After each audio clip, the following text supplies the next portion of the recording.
Hey everyone, Scott here to discuss Iron Man, starring Robert Downey Jr., Gwyneth Paltrow, Terrence Howard, Jeff the Dude Bridges, Leslie Bibb, Sean Tube, Farron Tahir, forgive me if I said that wrong, Clark Gregg, and Jon Favreau, and directed by Jon Favreau. Now before I get into this movie, I remember going to the movie theaters quite a few times to see this, and as well as seeing it on video quite a few times ever since it first came out on Blu-ray. And, well, what I think now is probably going to be the same as I am thinking today. But, before I get into this, I'm leading up to the series for starting with this movie all the way to Avengers Infinity War. I'm not doing Black Panther quite yet until the week before Infinity War. And I'm really excited for that one because I saw the trailers and I want to say, Thanos, I hope you don't turn out like Spider-Man 3, which I'll see if I ever get there in that show. But let's get into this, shall we? I love the opening of this movie because we get introduced to Tony Stark, played by Robert Downey Jr., who's a rock star at selling weapons. And I love Robert Downey Jr. in this role of Tony Stark. And he is what Johnny Depp is to the Pirates of the Caribbean franchise. He owns this movie. Colonel James Rhodey Rhodes, played by Terrence Howard, is a good character, but is miscasted before Don Cheadle is cast for good for the role in the future movies. But I'll talk more about that in Iron Man 2. But Terrence is a good actor in the wrong role, in my opinion. The only person I feel stinks up the movie is Gwyneth Paltrow as Pepper Potts. That character I truly did not like because how she's handled in this movie is she's whiny, but maybe that's the actress's fault, not the character. I don't know about how that turns out in the cartoons or in the comics, but I'm going to blame the actress for this. I'm sorry, Gwyneth, but you're not the right person for me. Jeff the Dude Bridges as Obadiah Stane. I always enjoy seeing Jeff the Dude Man in the movies, and I enjoy seeing him here as a baldy bad guy, which I'll get to at the end. Another person I always enjoy seeing is Leslie Bibb as Christine Everhart, but the character, I'm afraid, only has a few scenes and is wasted in this movie. I love the scene when Tony and Rhodey are in the plane and getting the stewardess to dance on the plane.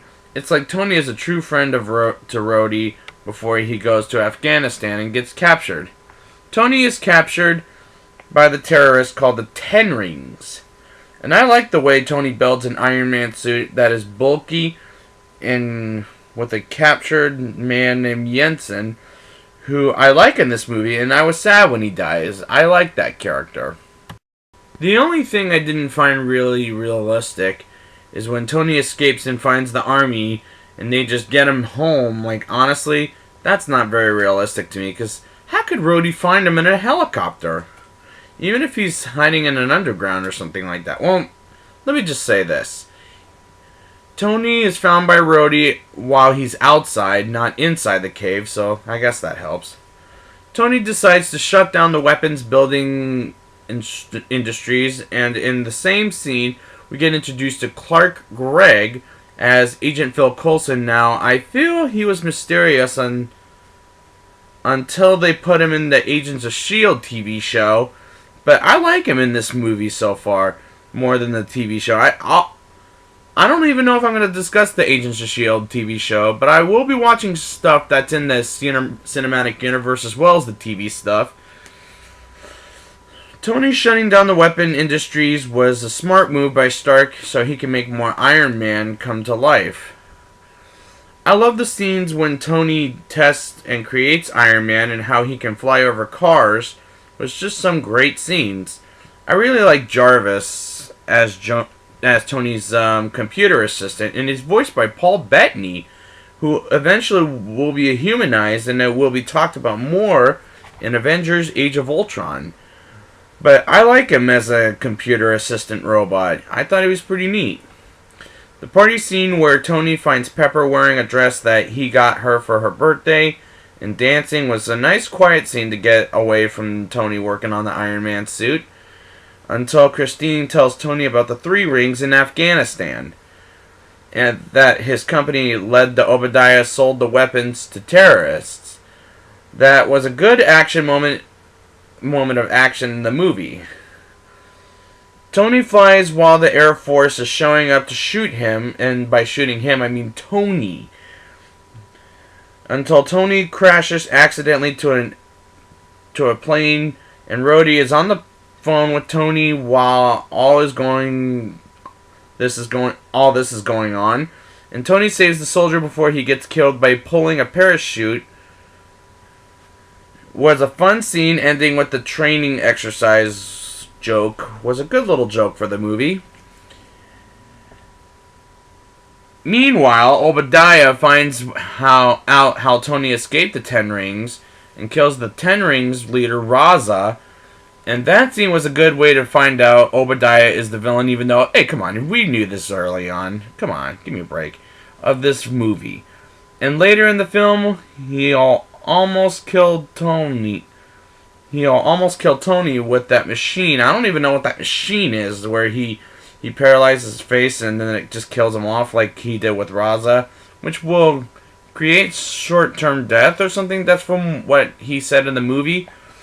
Did anybody recognize the guy Obadiah yelled at and says Tony Stark was able to build this in a cave with a bunch of scraps? That's the guy who was Ralphie in A Christmas Story.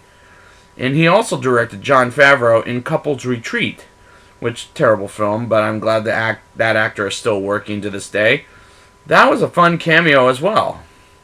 I love the scene when Rhodey looks at an Iron Man suit and says, next time maybe, because it ain't going to be Terrence Howard, who I really feel bad for, but hey, he wasn't good in this movie, and he wanted the money, so what am I going to do? Blame the guy? Maybe. I also really loved the fight between Iron Man and Ironmonger. It was a nice fight between 2 allies turned into 2 enemies, but Ironmonger was developed as a villain very well. Even when he's just Obadiah, what a weak way to show your weakest villain in the Marvel Cinematic Universe. When Tony says, I am Iron Man, it was like, yeah! Because Tony was known as Iron Man in the cartoons. I've seen, so that was a smart move.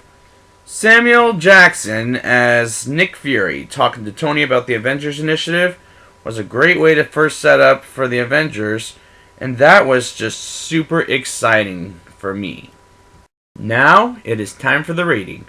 I'll give this movie a 8.8 out of 10.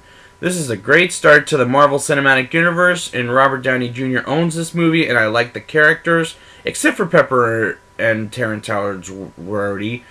But this is a great superhero movie to start off this trilogy, well, not trilogy, but the series, and it's just a lot of fun. And I would like to thank you guys for joining me for Iron Man, and next week I will be back with the Incredible Hulk, the one with Edward Norton. And before I say goodbye, thanks for watching. I hope you enjoyed it. Please be sure to subscribe, watch some more videos, and be sure to write a positive comment in the bottom. And until next time, Avengers Assemble!